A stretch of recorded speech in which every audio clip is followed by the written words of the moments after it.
This is J. Krishnamurti's fifth public talk in Ojai, California, 1949. The last four talks or discussions, we've been considering the question of self-knowledge. Because as we said, without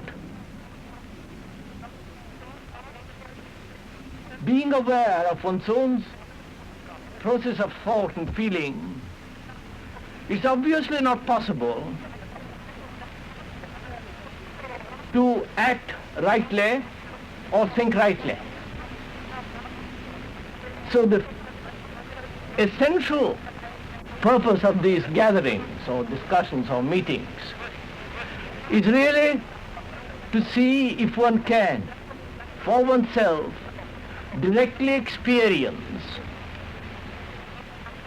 the process of one's own thinking and be aware of them integrally. Because most of us are aware superficially.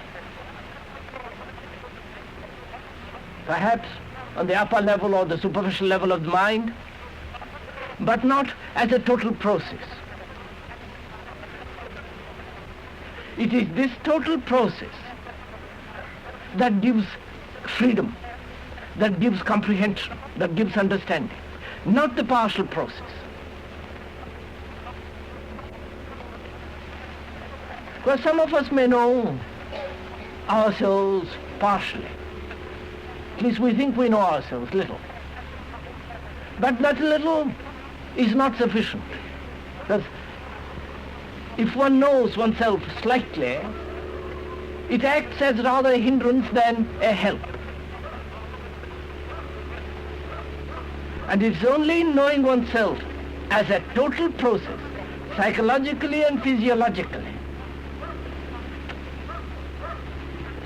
the hidden process as well as the open, the unconscious, the deeper layers, as well as the superficial layers. It's only when we know the total process, then we can be able to deal with the problems that arise inevitably as a whole, not as partially. Now this capacity of dealing with the total process is what I would like to discuss this evening. How to, whether it's a question of the cultivation of a faculty or a capacity,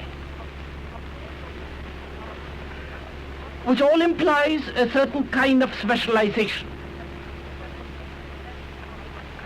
Does understanding, happiness, or the realization of the otherness, something beyond the mere physical centers and their sensation, does it lie through any specialization? Because capacity implies a specialization. And especially in a world as this, there are more and more specialists. And we people depend on the specialists. If anything goes wrong with the car, we turn to the mechanic. Physically, we go to a doctor. If anything goes wrong, maladjustment, we turn immediately, run if you can, if you have the money and the means, a psychologist or the priest and so on. That is, we look to the specialists as a means of helping ourselves from our frustrations, failures and miseries.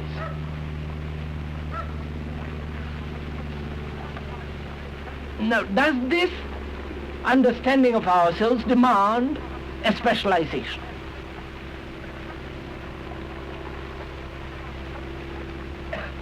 Because specialization implies, doesn't it, a narrowing down process.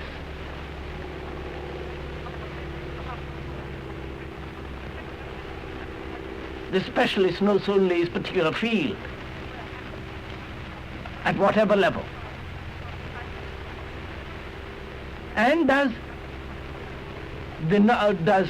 the knowledge of ourselves demands specialization.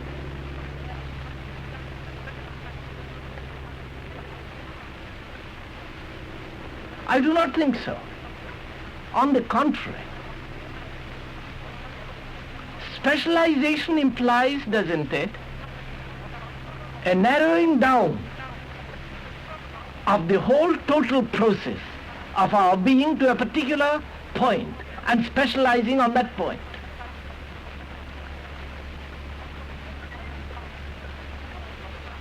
Since we have to understand ourselves as a total process, you cannot specialize.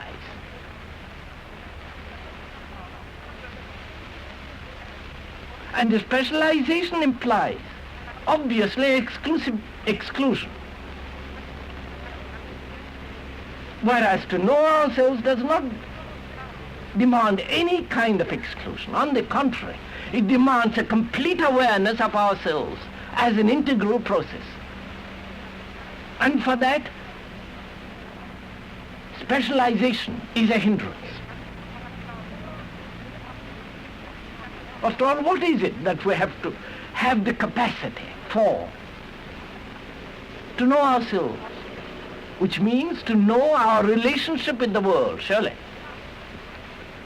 Not only with the world of ideas and people, but also with nature, with things which we possess.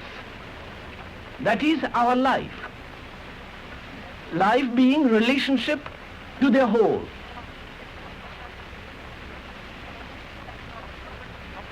And does that, the understanding of that relationship, does it demand specialization? Obviously not.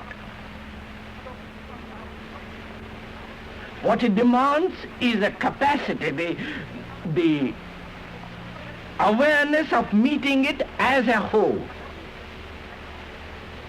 How is one to have that awareness? So that is our problem.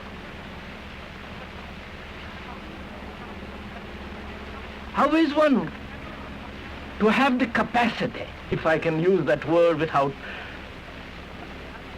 it meaning specialization? How is one capable of meeting life as a whole, which means not only personal relationship, but social? Your relationship with your neighbor,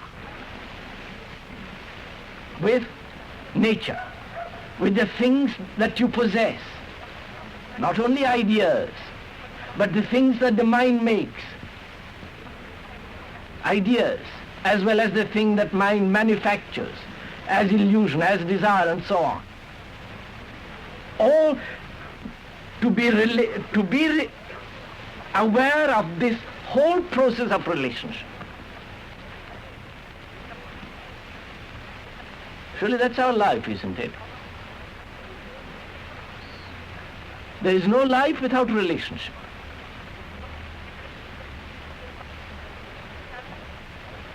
And to understand this relationship does not mean isolation, as I've been insisting, constantly explaining. On the contrary, it demands a full recognition or awareness of the total process of relationship.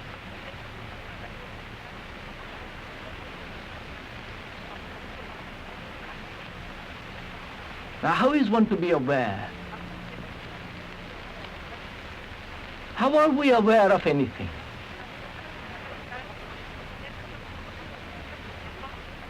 How are you aware of your relationship to a person? How are you aware of these trees?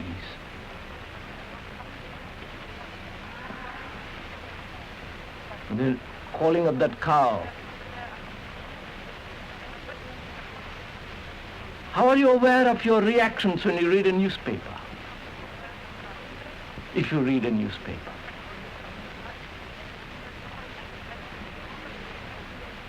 And are we aware of the superficial responses of the mind as well as the inner responses?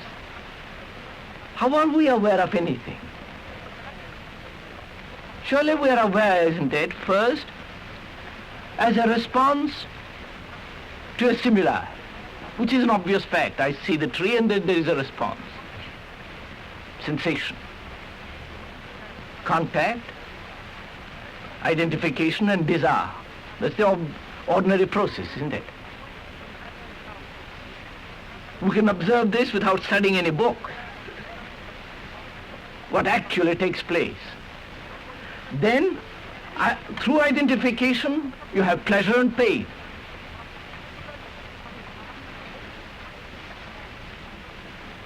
So, our capacity depends on the intensity of pleasure and the avoidance of pain, doesn't it?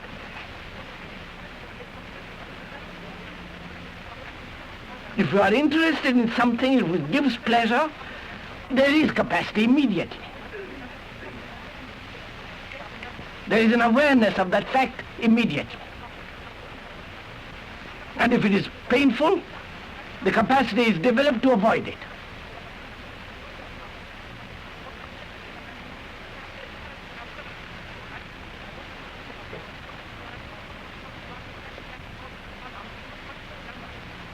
So as long as we are looking for capacity to understand ourselves, I think we shall fail. Because the understanding of ourselves does not depend on capacity. It isn't a technique that you develop, cultivate, and increase through time, through constantly sharpening. This awareness of oneself can be tested out, surely, in action of relationship.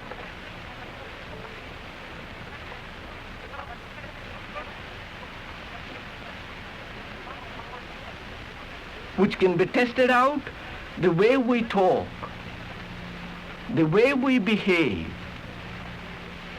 You watch yourselves after the meeting is over. You watch yourselves at table. Just observe without any identification, without any comparison, without any condemnation. Just watch. And you see an extraordinary thing take place.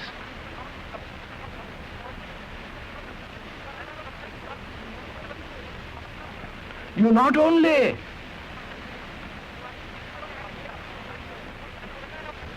put an end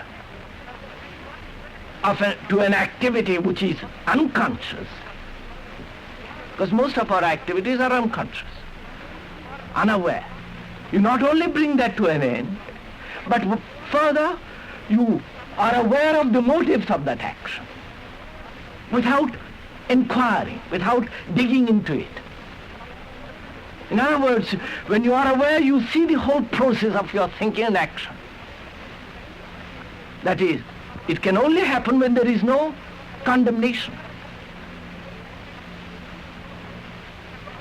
That is, when I condemn something I do not understand. And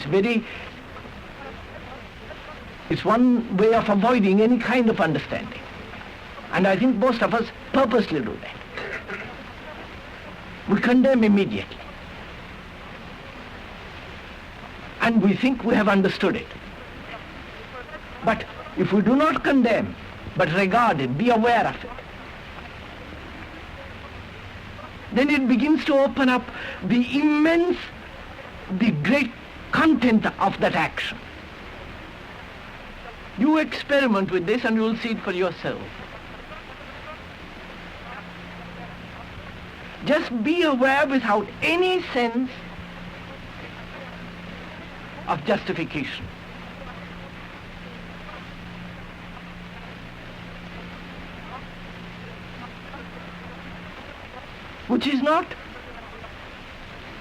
Which may rather appear negative, but it is not negative. On the contrary, it has the quality of passivity, which is direct action. You will find that if you will experiment with it. After all, if you want to understand something, you have to be in a passive mood, haven't you? You can't keep on thinking about it, speculating about it, or questioning it. You have to be sensitive enough to receive the content of what it has. It's like being a sensitive photographic plate. If I want to understand you, I have to be passively aware. And you begin to tell me all your story.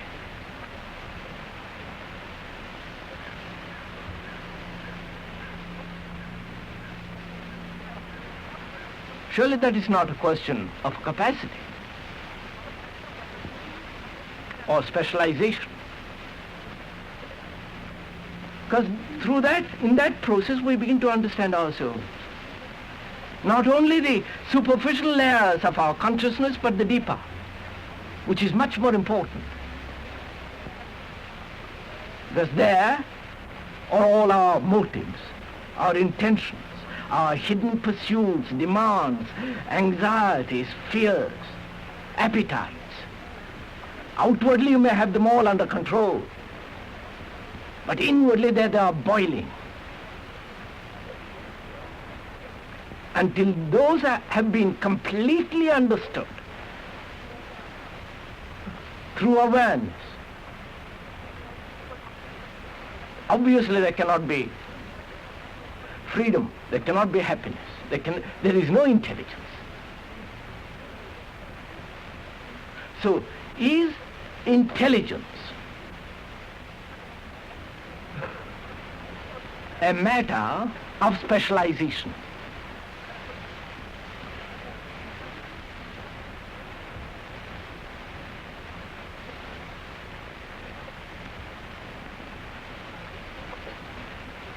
Intelligence being the total awareness of our process.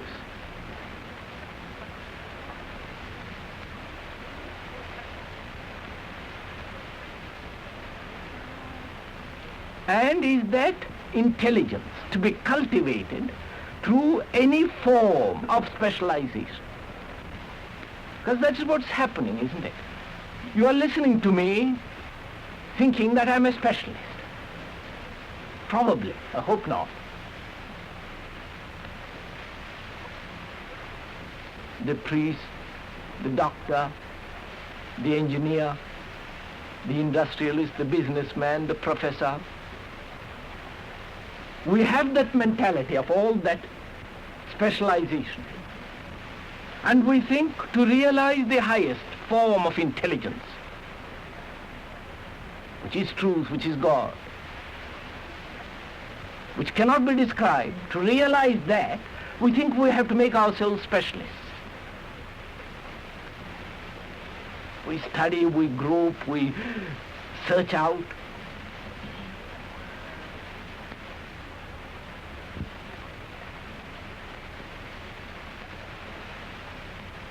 And with that mentality of the specialists, or looking for the specialists, we approach ourselves. We study ourselves in order, or in order to develop a capacity which will help us to unravel our conflicts, our misery. So our problem is, if we are at all aware whether the conflicts and the miseries and the sorrows of our daily existence can be solved by any other, by another. And if they cannot, how is it possible for us to tackle them?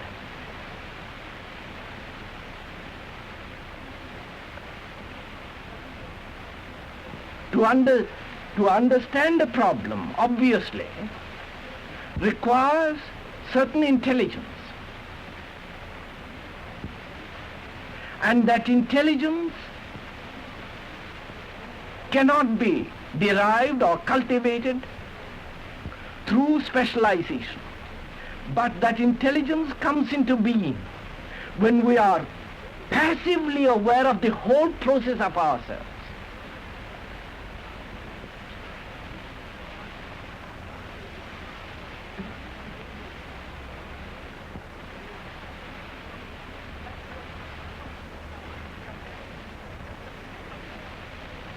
To be aware of ourselves without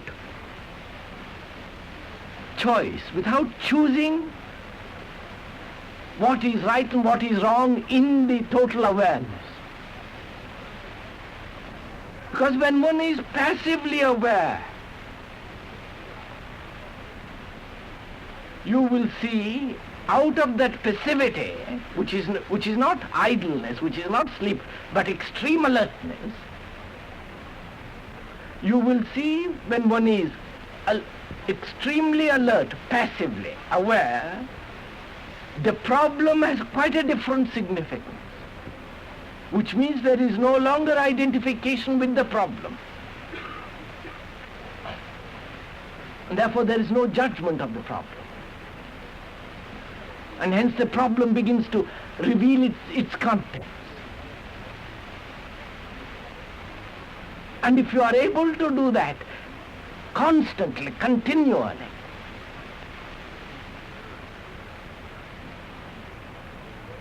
every problem can then be solved fundamentally, not superficially. And that is the difficulty.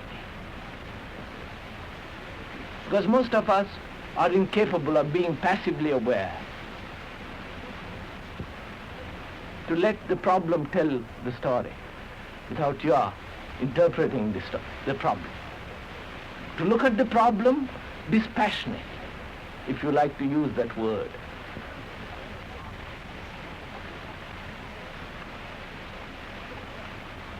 But unfortunately we're not capable of doing that, because we want a result from that problem.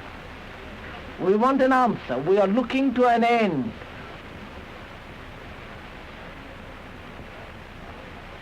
Or we try to translate that problem according to our pleasure or pain. Or we have an answer already, how to deal with that problem. Therefore we approach a problem which is always new with the old pattern. The challenge is always new, but our response is always the old.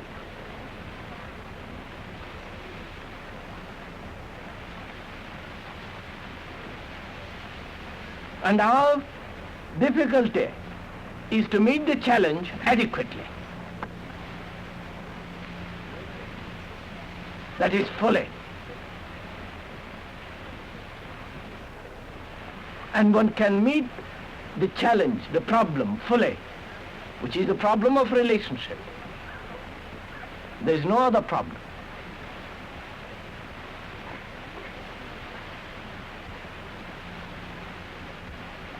To meet the problem of relationship with its constantly varying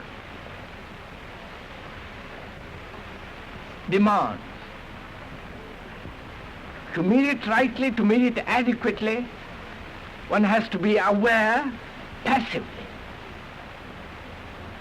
And this passivity is not a question of determination, of will, of discipline, but to be aware that we are not passive. And that is the beginning. We are to be aware that we want a particular answer for a particular problem. Surely that's the beginning. To know ourselves in relationship to the problem, how we deal with the problem.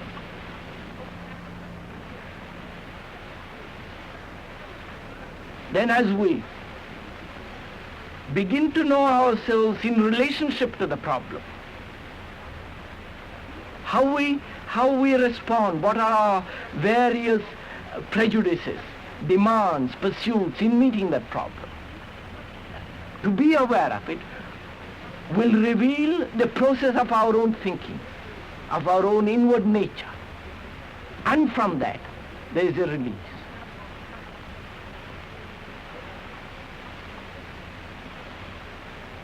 So, as life is a question, is a matter of relationship,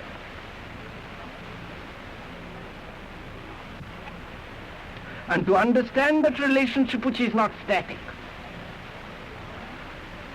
there must be an awareness which is equally pliable.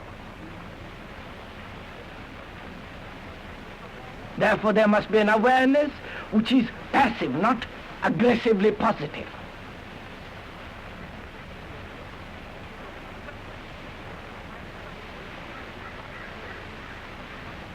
And as I said, this capacity for passive awareness is not come through any form of discipline, through any practice.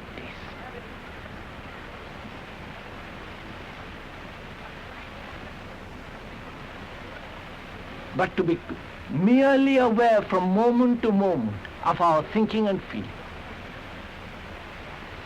which is not only while we are awake, but we will see as we go into it deeper, we begin to dream. It begins to throw up all kinds of symbols, which we translate as dreams.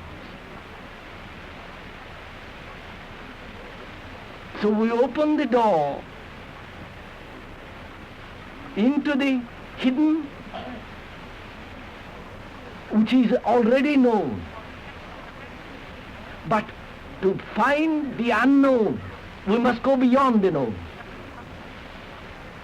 Surely that is our difficulty. Reality is not a thing that is knowable by the mind. Because the mind is the result of the known, of the past. Therefore, the mind must understand itself and its functioning, its process. And only then is it possible to know, is it possible for the unknown to be.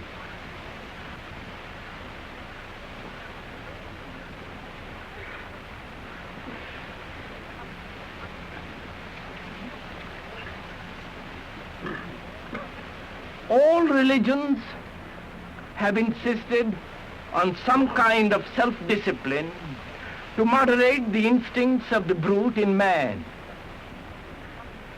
Through self-discipline, the saints and mystics have asserted that they have attained godhood. Now you seem to imply that such disciplines are a hindrance to the realization of God. I am confused. Who is right in this matter? All religions have insisted on some kind of self-discipline to moderate the instincts of the brute in man. Through self-discipline, the saints and mystics have asserted that they have attained godhood. Now you seem to imply that such disciplines are hindrances to the realization of God. I'm confused. Who is right in this matter?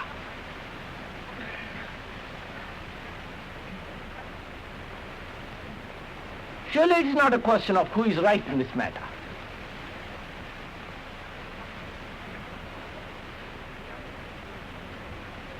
What is important to find out the truth of the matter for ourselves, not according to a particular saint or to a person that comes from India. That's not important. Or from some other place.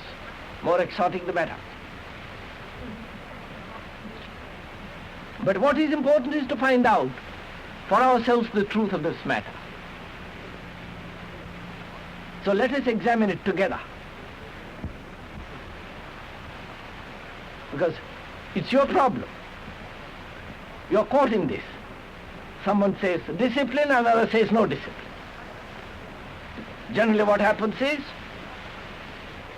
you choose what is most convenient for you, what is most gratifying. And personal idiosyncrasies and personal favoritism, or if you like the man, his looks and all the rest of it. So, putting all that aside, Let's examine this question directly and find out the truth of the matter for ourselves.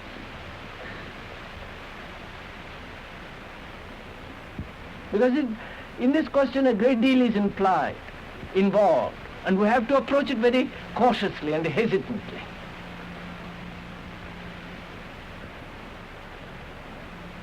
Most of us want someone in authority to tell us what to do.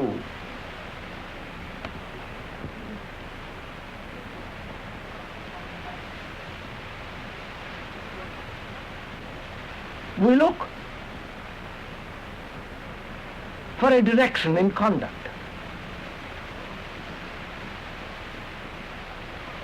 Because our instinct is to be safe, not to suffer more. Someone has realized happiness, bliss, what you will, and we hope that he will tell us what to do to arrive there. Because that's what we want. We want that same happiness, that same inward quietness, joy, whatever you will. And in this mad world of confusion, we want someone to tell us what to do. That is really the basic instinct with most of us.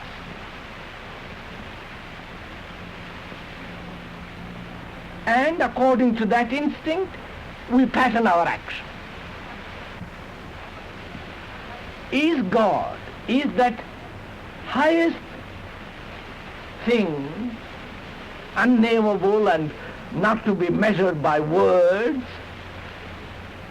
is that come by discipline, by following a particular pattern of action? If you are interested, let's go into it. We want to arrive at a particular goal, particular end. And we think by practice, by disciplining ourselves, suppressing or releasing, sublimating or substituting, we shall be able to find that which we are seeking. What is implied in discipline?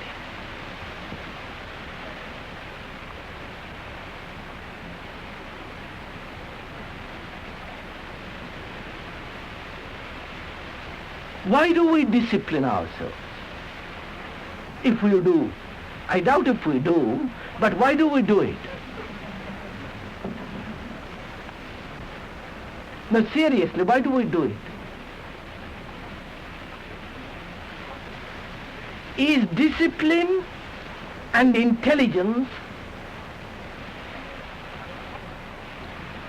can they go together?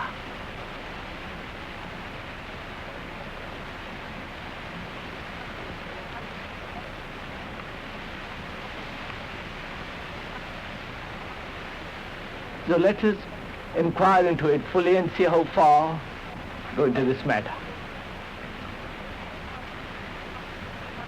Because most people feel that you must, through some kind of discipline, subjugate, control the brute, the ugly thing in us. And is that brute, the ugly thing, controllable through discipline?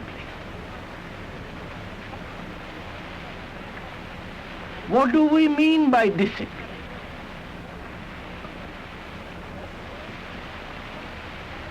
A course of action which promises a reward, which course of action, if pursued, will give us what we want.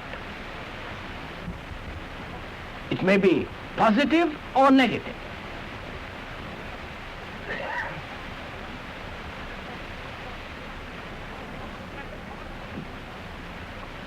A pattern of conduct which will, if practiced diligently, sedulously, very, very ardently, will give me what I want at the end. It may be painful, but I am willing to go through it to get that.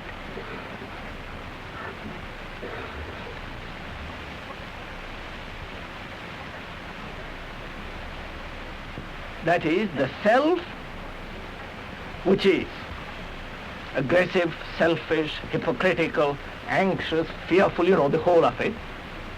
That self, which is the cause of the brute in us, we want to transform it, give it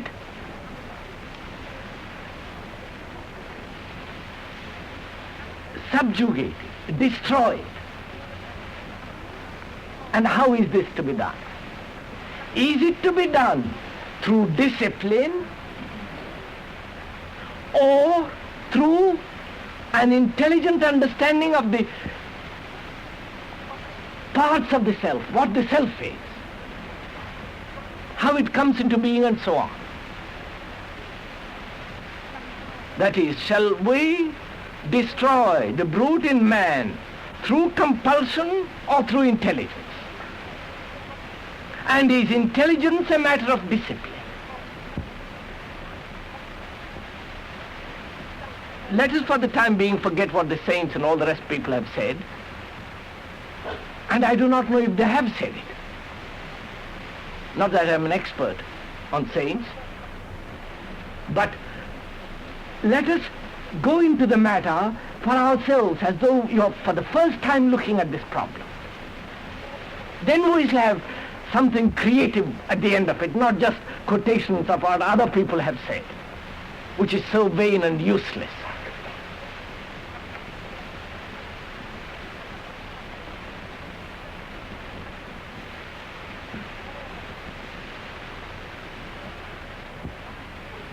We first say that in us there is conflict.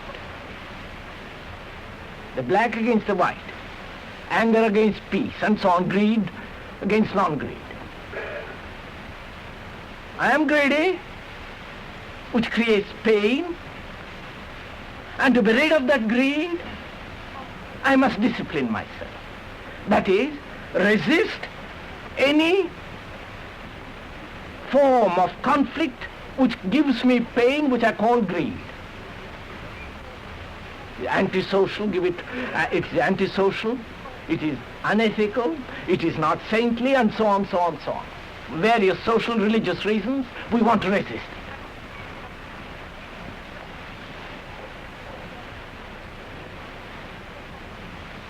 Is greed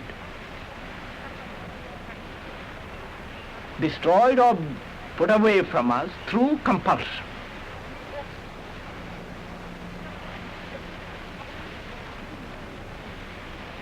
First, let's examine the process involved in suppression, in compulsion, in putting it away, resisting.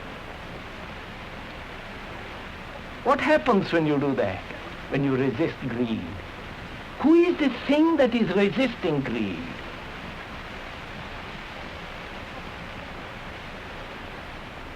That's the question first. Why do you resist greed? And who is the entity that says, I must be free of greed?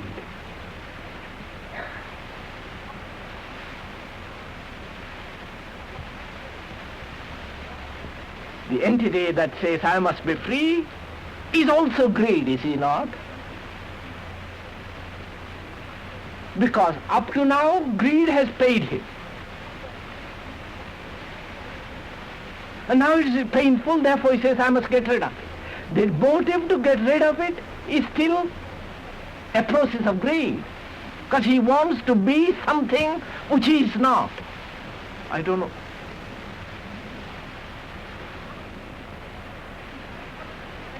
Because now non-greed is profitable. So I'm pursuing non-greed. But the motive, the intention, is still to be something, to be non-greedy, which is still greed, surely.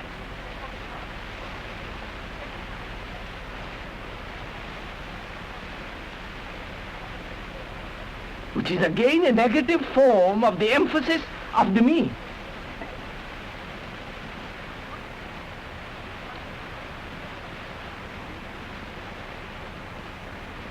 So,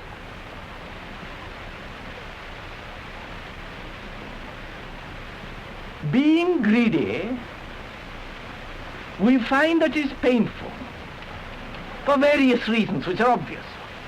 As long as we enjoy it, as long as we are, it is paying us to be greedy, then there is no problem. Society encourages us in different ways, so do religions encourage us in different ways. As long as it is profitable, as long as it's not painful, we pursue it. But the moment it becomes painful, we want to resist it. The resistance is what we call discipline against greed.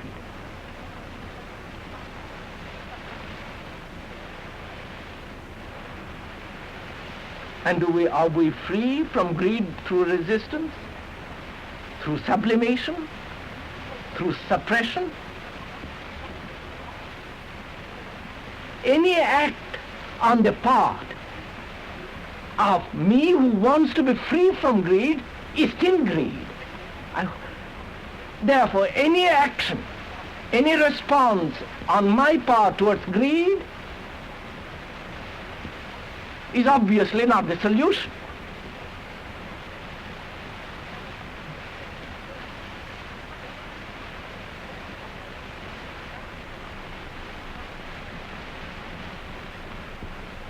First of all, I can see that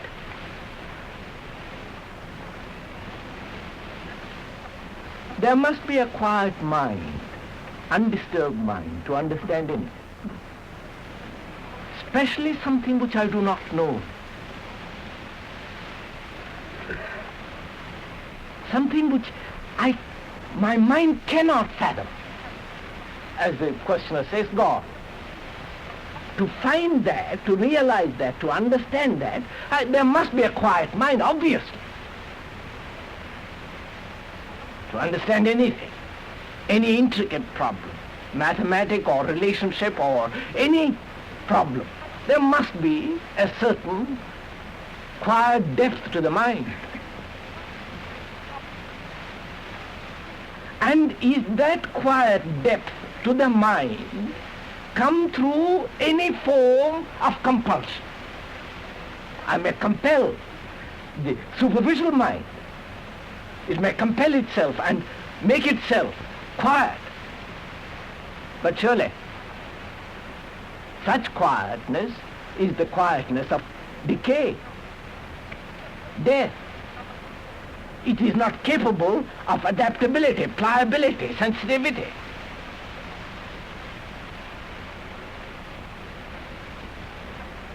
So resistance is not the way. Now, to see that requires intelligence, doesn't it?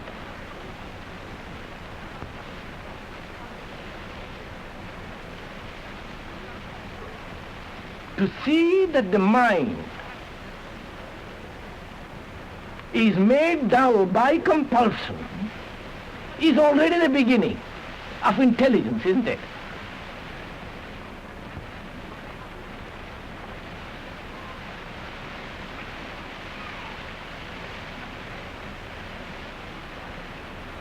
And to see that a discipline which is merely a conformity to a pattern of action through fear, because that is what is implied in disciplining ourselves, because we are afraid not to get what we want.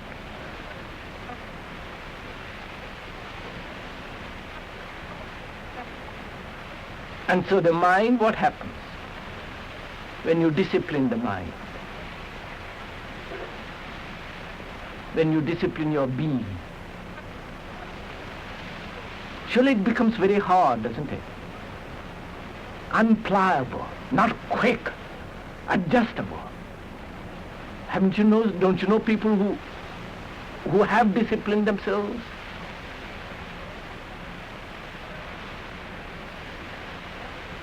If there are such people, the result is obviously a sense of decay in inward conflict which is put away, hidden away, but it's there burning.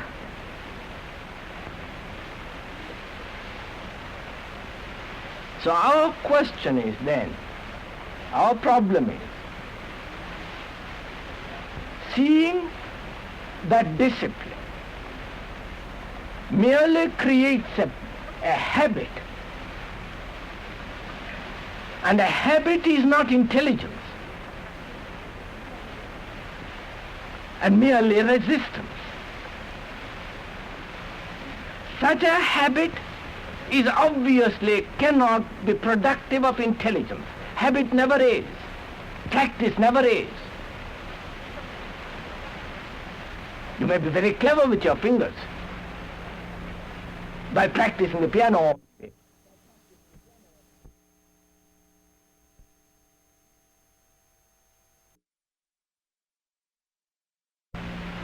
So our question is then, our problem is,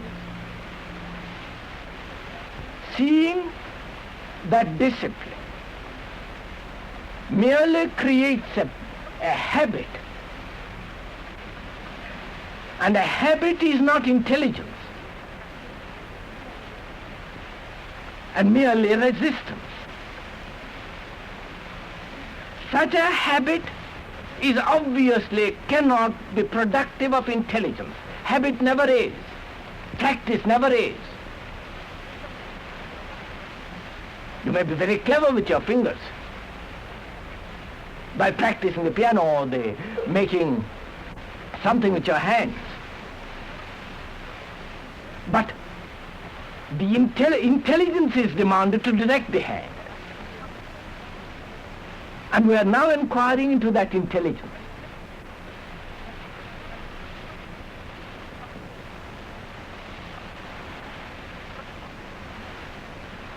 You see somebody whom you consider happy or realized, and he does certain things.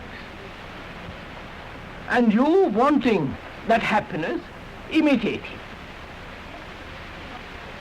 This imitation is called discipline, isn't it?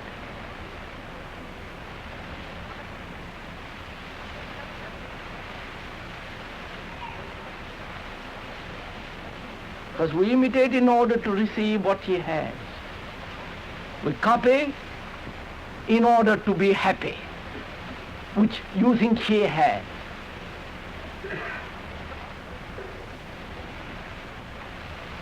Is happiness come through discipline?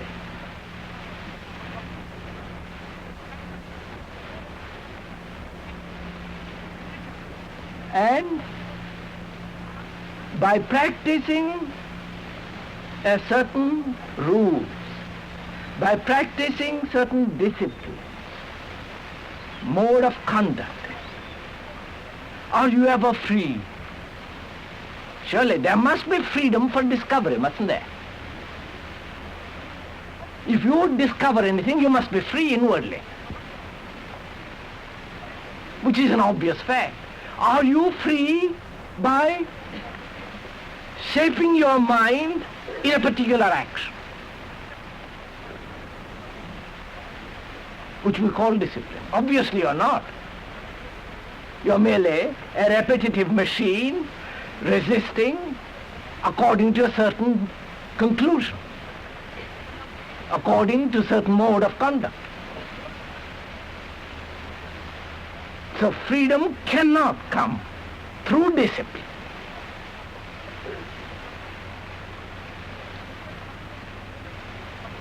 Freedom can only come into being with intelligence. And that intelligence can be awakened, or you have that intelligence the moment you see that any form of compulsion denies freedom, inwardly or outwardly.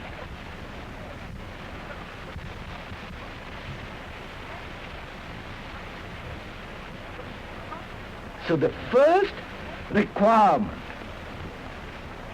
not as a discipline, is obviously freedom. And virtue only gives that freedom. Greed is confusion. Anger is confusion. Bitterness is confusion. When you see that, obviously you are free of them. Not that you are going to resist them, but you see that only in freedom you can discover. And any form of compulsion is not freedom, and therefore no discovery.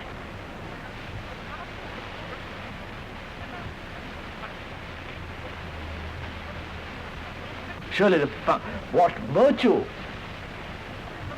does is gives you freedom. The unvirtuous person is confused person.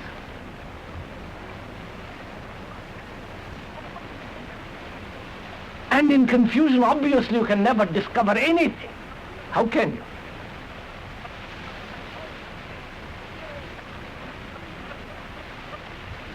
So, to see that virtue is not the end product of a discipline, but that virtue is freedom, which cannot come through any action which is not virtuous, which is not true to itself. And our difficulty is, most of us have read so much. Most of us have followed so many disciplines, superficially, getting up every morning certain hour, sitting in certain posture, trying to hold our minds in a certain way. Practice, discipline. Because we have been told if you do these things, you will get that. That do these things for a number of years, you'll have God at the end of it.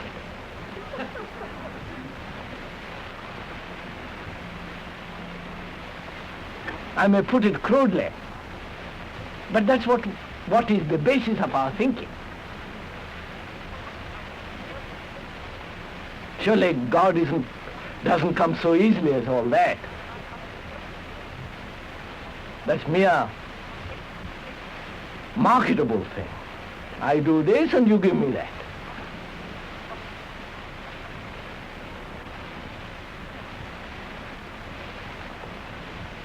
So,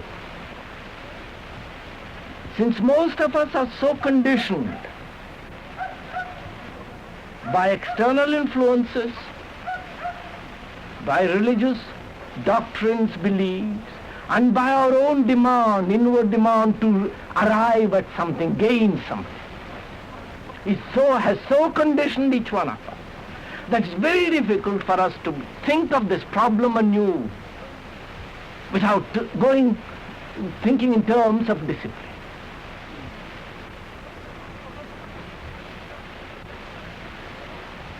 So, first we must see very clearly the implications of discipline.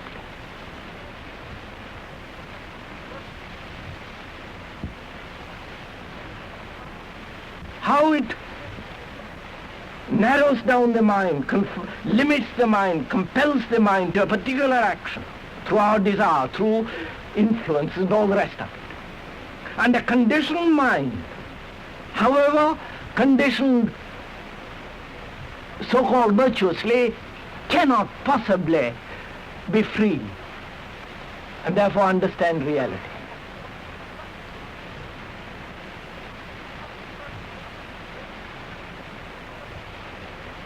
And since God, reality, or what you will name doesn't matter,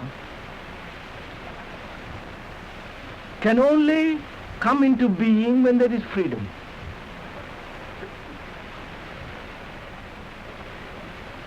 And there is no freedom where there is compulsion, positively or negatively, through fear. There is no freedom if you are seeking an end.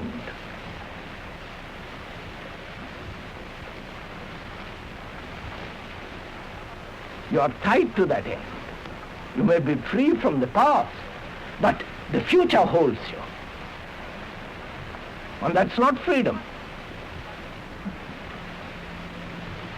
And it is only in that freedom that one can discover anything. A new idea, a new feeling, a new sense.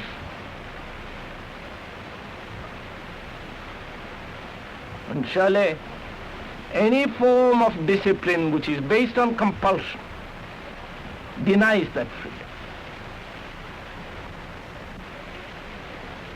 Whether political or religious.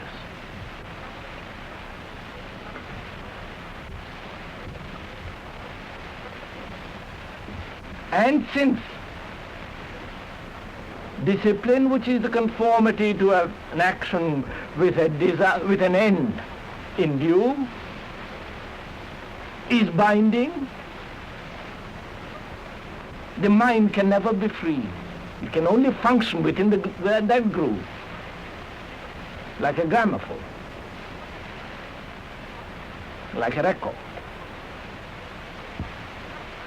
So through practice, through habit, through cultivation of a pattern, the mind only achieves what it has in view. Therefore it is not free. Therefore it cannot realize that which is immeasurable.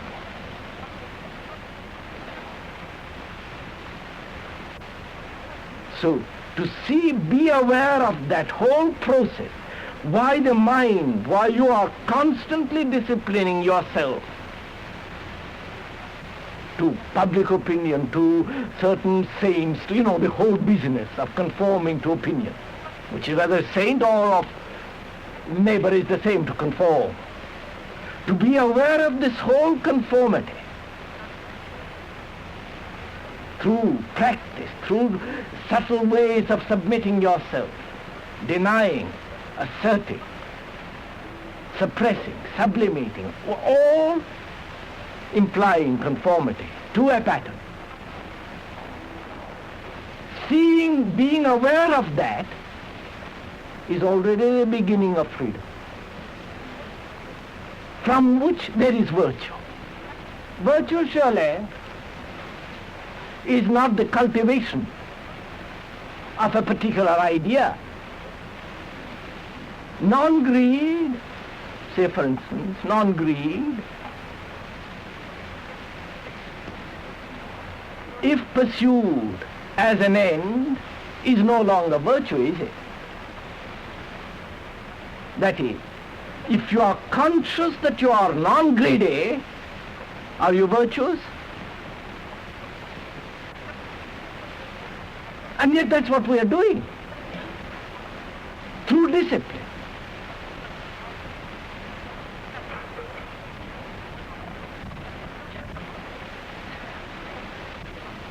So, discipline, conformity, practice only gives emphasis to self-consciousness as being something, positive or negative. And therefore it's not free from its own consciousness as being non-greedy. Therefore it's no longer non-greedy. It's merely taken on a new cloak which it calls non-greed.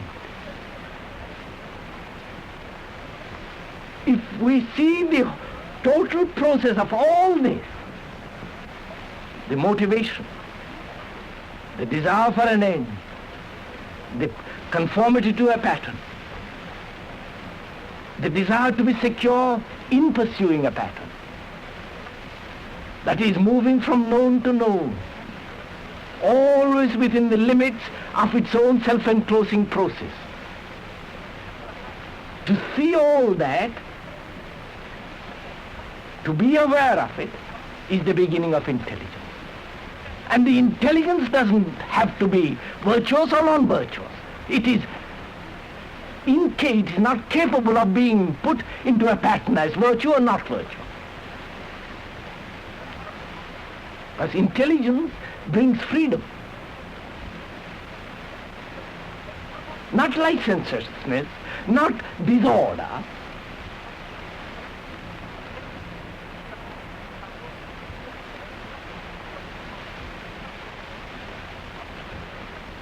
And therefore, without this intelligence, there can be no virtue.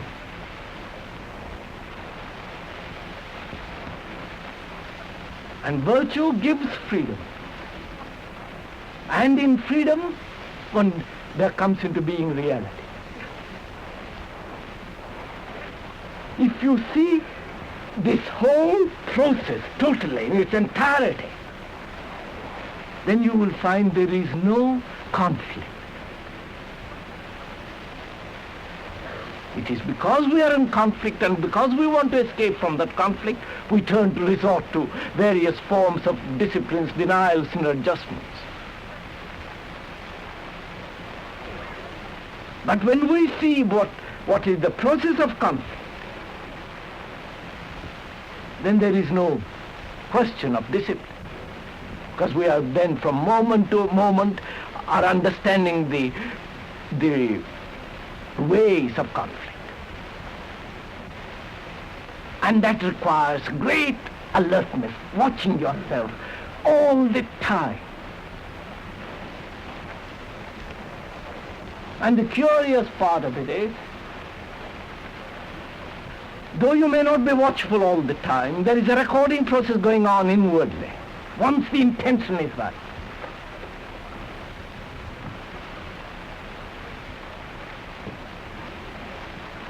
The sensitivity, the inner sensitivity is taking picture all the time. So that the inner will project that picture at the moment when you're quiet. So again, there is not a question of discipline. Sensitivity can never come into being through compulsion. You try to compel a child to be something. Put him in a corner. He will be quiet, but inwardly probably seething, looking out of the window, doing something to get away. That's what we are still doing. So the question of discipline and who is right and who is wrong can be solved only by yourself. Because there is much more involved in this than what I have answered. Because also, you see, we are afraid to go wrong. Because we want to be success.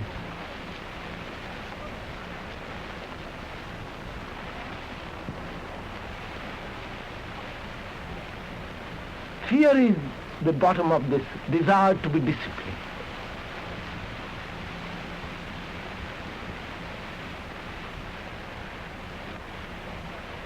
And the unknown cannot be caught in the net of discipline.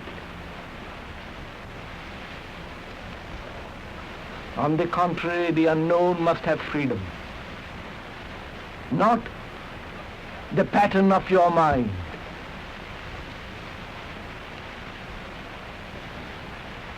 That's why the tranquility of the mind is essential. When a mind is conscious that it is tranquil, it is no longer tranquil. As when the mind is conscious that it is greedy or non-greedy, it's not quiet. It recognizes itself in the new robe as non-greed, but that's not tranquility. That's why one must understand in this question the problem of the person who controls and that which is controlled. Surely they are both, they are not separate phenomena, but joint phenomena. The controller and the control are one. It's a deception to think that there are two different processes, which we'll discuss another time.